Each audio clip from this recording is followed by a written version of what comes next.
ಇನ್ನೊಂದು ಏನೋ ಒಂದು ಸಣ್ಣ ವಿಷಯ ಹೇಳ್ಬೇಕಾಯ್ತು. ನೀವು ಮಾತಾಡಿ ಸರ್. ಓಕೆ, ಸೊ ಏನಿಲ್ಲ,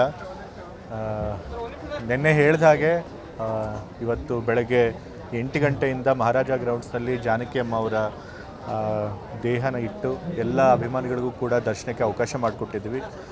ಇಲ್ಲಿ 3:15 ತನಕ ಬಹುಶಃ ಇಲ್ಲೇ ಇಟ್ಟಿರ್ತೀವಿ.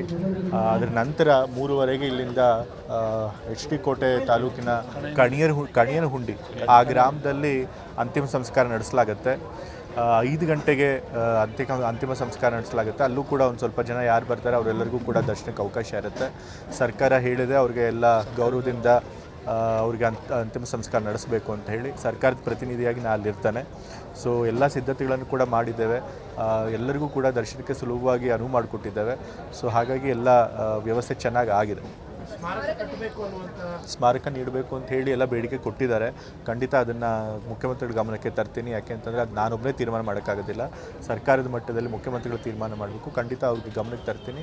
ಮತ್ತು ನಾನು ಕೂಡ ಅವ್ರಿಗೆ ಬೇಡಿಕೆ ಇಡ್ತೀನಿ. ಯಾಕೆಂತಂದರೆ ಜಾನಕಿ ಅಮ್ಮನವರು ಮೈಸೂರಿನ ಜೊತೆಗೆ ಬಹಳ ದೊಡ್ಡ ನಂಟಿತ್ತು. ಅವರ ಪತಿಯವರು ಕೂಡ ಮೈಸೂರಿನವರೇ.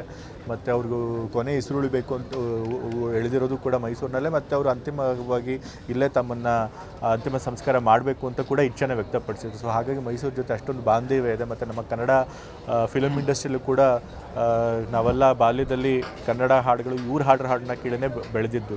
ಸೊ ಹಾಗಾಗಿ ಕರ್ನಾಟಕಕ್ಕೂ ಅವ್ರದ್ದು ಕೊಡುಗೆ ಇದೆ. ಸೊ ಎಲ್ಲ ಕಾರಣದಿಂದ ಸ್ಮಾರಕ ಮಾಡಿದ್ರೆ ಒಳ್ಳೆಯದು, ಅವ್ರಿಗೆ ಸರಿಯಾದಂಥ ಗೌರವ ತೋರಿಸಂಗೆ ಆಗುತ್ತೆ. ಮುಖ್ಯಮಂತ್ರಿಗಳು ನಾನು ಕೂಡ ಬೇಡಿಕೆ ಇಡ್ತೇನೆ. ಅದಿನ್ನೂ ಡಿಸೈಡ್ ಮಾಡಿಲ್ಲ. ಯಾಕೆಂತಂದರೆ ಆ ಜಾಗ ಬಂದು ಪ್ರೈವೇಟ್ ಅವ್ರದ್ದು. ಸೊ ಮತ್ತು ಫಿಲಮ್ನ ಕಲಾವಿದರ ಸಂಘದವರು ಅವರುಗಳು ಕೂಡ ನಾವೇ ಅದನ್ನು ಸ್ಮಾರಕ ಮಾಡ್ತೀವಿ ಅಂತ ಕೂಡ ಮುಂದೆ ಬಂದಿದ್ದಾರೆ. ಸೊ ಅದೆಲ್ಲ ಡಿಸೈಡ್ ಆಗಬೇಕು, ಮಾತುಕತೆ ಆಗಿ ಆಮೇಲೆ ತೀರ್ಮಾನ ಮಾಡ್ತಾರೆ.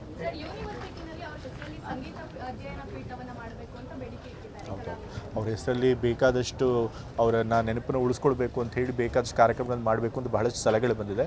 ಅದನ್ನೆಲ್ಲ ಪರಿಶೀಲಿಸಿ ಸರ್ಕಾರದ ಗಮನಕ್ಕೆ ತಂದು ಯಾವ್ದು ಮಾಡೋಕ್ಕೆ ಸಾಧ್ಯ ಆಗುತ್ತೋ ಅದನ್ನು ಮಾಡ್ತಾರೆ.